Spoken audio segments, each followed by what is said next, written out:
Do you have quilts tucked away in closets or maybe folded on shelves where nobody can see them? Let's get them out where you can enjoy them. Hi, I'm Beth Williams, and today I'll show you 3 safe and simple ways to display your quilts at home so you can enjoy them every single day. We'll start with how to easily sew a custom hanging sleeve and add it before or after binding your quilt. Then we'll look at the Quilt Keeper, which is a perfect, easy access way to display large quilts in small spaces.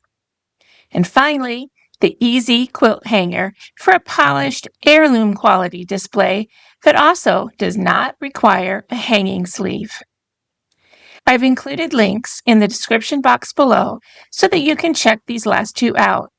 And if you enjoy content like this, please make sure to hit subscribe for more quilting tutorials and tips in the future.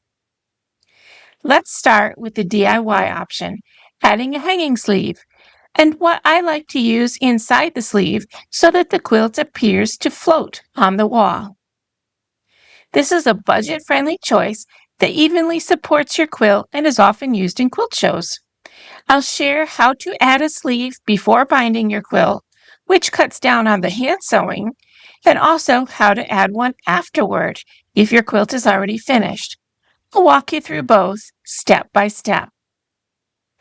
Let's start with adding a hanging sleeve before binding. We'll cut the sleeve fabric 9 inches by the width of the quilt's top edge. This will make a sleeve that finishes about 4 inches wide.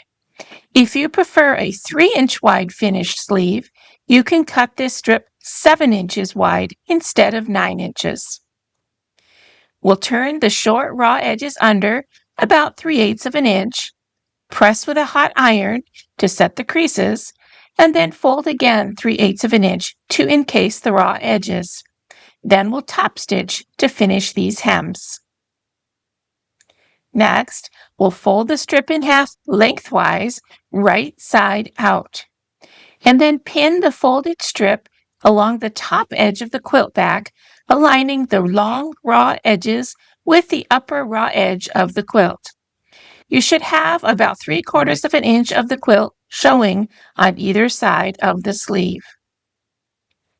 Next, we'll machine stitch with a scant 1/4 inch seam. That just means a little less than 1/4 of an inch.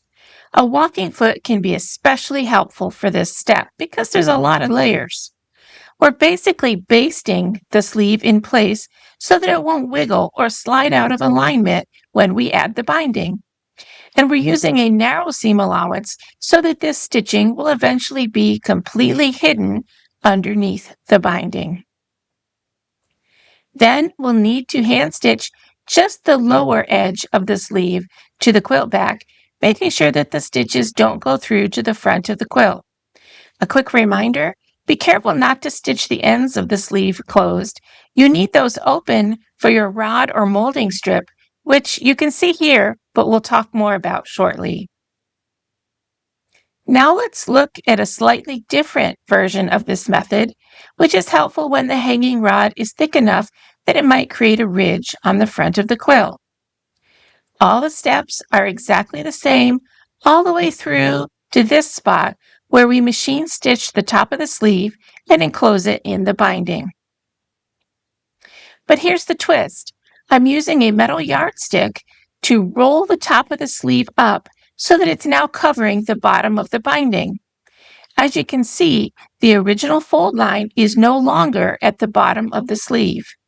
The next step is to press along the top and the bottom of the sleeve to set the new creases. When I hand stitch the bottom of the sleeve, I'll sew along this new edge, not the original fold line.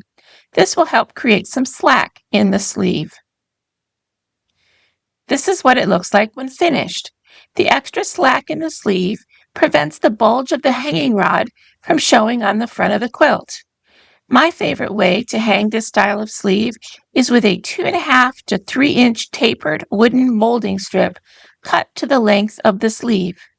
I add eyelet screws to each end of the strip, slide it through the sleeve, and hook the screws over small nails in the wall. This gives the quilt strong, even support with no hardware visible from the front. Here are a few different styles of wooden molding strips I've used.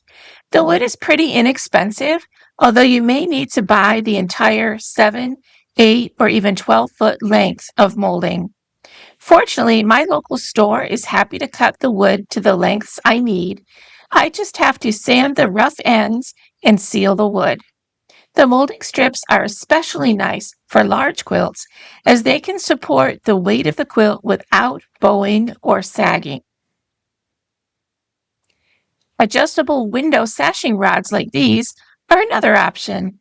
They already have handy little openings on the ends that will hook nicely onto small finishing nails. The sashing rods are super affordable, as well as quick and easy to use, but they are best for small quilts that don't weigh so much. They'll sag if you put something too heavy. Now let's talk about adding a hanging sleeve to a finished quilt.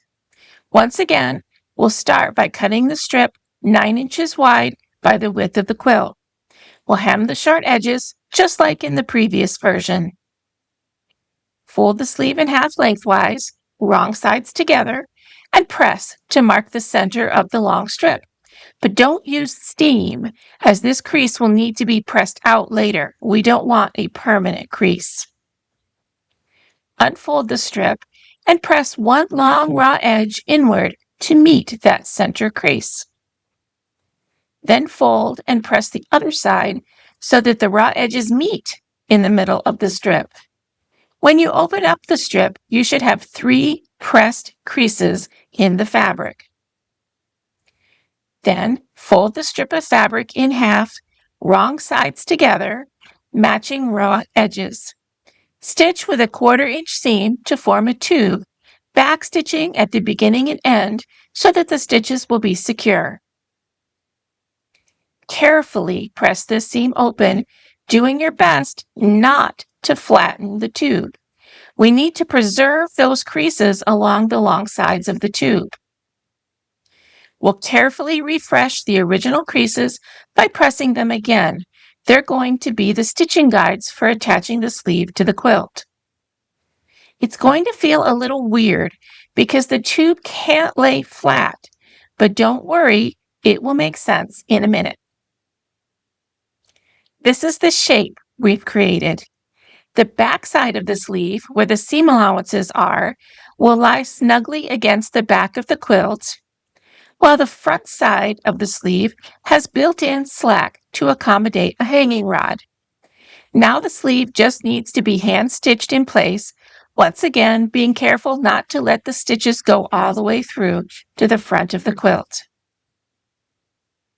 Hanging sleeves are affordable, sturdy, and provide excellent support.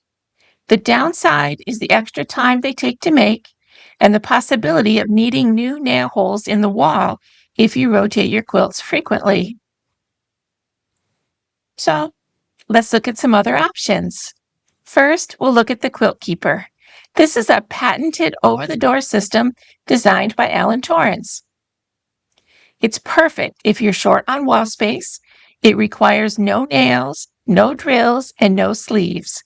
It comes with foam inserts to fit thinner doors, and it's as easy as slipping the bar on, loading your quilt, and enjoying the view. Plus, you can add cascade bars to layer multiple quilts at once. And the easy on and off makes it perfect for seasonal rotation of all your favorite quilts. Here's John showing what's in the box they gave us. As you can see, it's pretty straightforward, nothing complicated to assemble. This is the original Quilt Keeper, so there's one rod, and he's pulling it out now, that will accommodate a large bed quilt. There we go. Now there's 2 brackets. This is the first bracket that will hook over the door. And here comes the second bracket. There we go. And there's 2 little protective covers that slide right on the ends. just like that. And finally, they've provided some matching black adhesive-backed foam. And I got a little ahead of him. There's the foam. And you can cut that to fit and attach it to the brackets to help provide a snug, secure fit if your door is on the thin side. Complete instructions are also included with photos, which is always nice. Assembly is quick and easy. I am so pleased with how it looks. And through October 13th, 2025, you can save 10% with the link and code in the description box below. The EZ Quilt Hanger. This one really surprised me. It's even nicer than what I expected. These heirloom quality hangers are handmade by Zeller and come in a variety of lengths and finishes. Here's John with another unboxing, and thank you to Hal for this. The EZ Quilt Hanger comes with everything you'll need. Right now, John is opening the little package, and it comes with a little card that tells you how to care for the brass rollers. John's checking that out. And then here's the brass rollers. And as you can see, John was really impressed with the quality. He had to bang them together. Not sure why, but he really liked them. And here are the brackets, screws, and even optional drywall anchors, should you need them. Finally, here comes the most exciting bit, pulling out the holder itself. Once you get the tape and the bubble wrap off, it's really well protected. So here it comes. He's just about got it.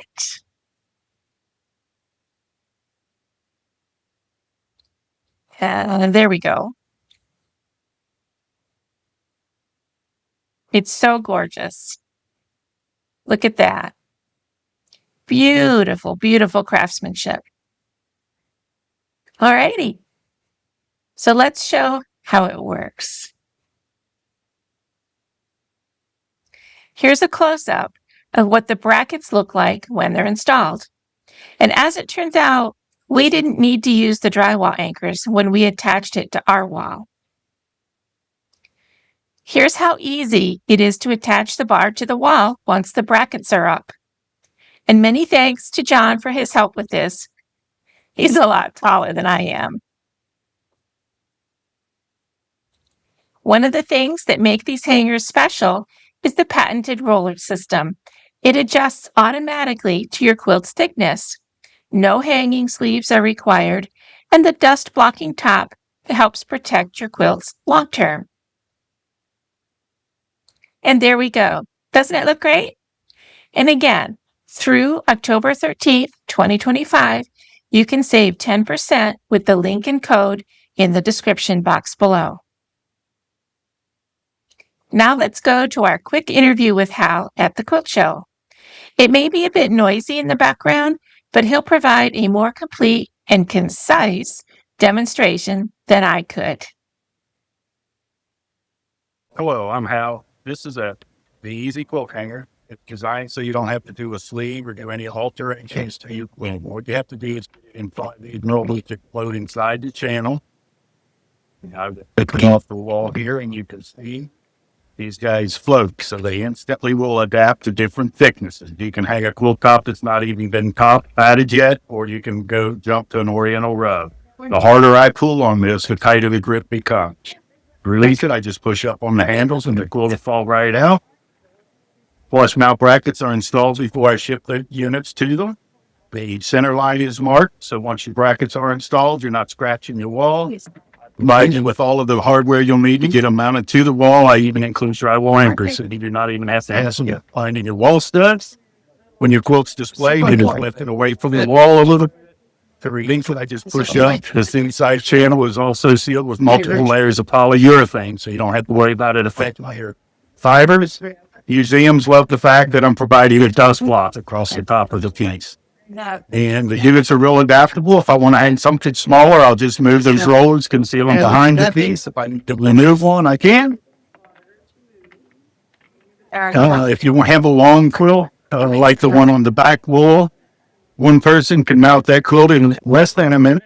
I use that center line for getting it centered. I'll just fold my quilt in half, use that center line, stretch it out to where I need that first roller so it'll be concealed behind the quilt. And when I get done, it'll be centered. We make the units in any length. So we have up on the website, you will see that we make insert sizes, but that is just the price guide if you need something special. However, if you have a 37-inch quilt, it'd look great in a 40-inch hanger. The hanger should be a little bit longer, or at least the length of your quilt. If you have any questions, just give us a shout. We'd love to make you one. So we have 3 great options: a DIY hanging sleeves, the adaptable space-saving Quilt Keeper, and the heirloom quality EZ Quilt Hanger. Which one would look best in your home? Let me know in the comments. I'd love to hear your ideas. Let's wrap up with a few pointers for any type of quilt display. First, make sure the quilt is well supported and not sagging under its own weight. Next, be sure to avoid direct sunlight, as that can damage the quilt.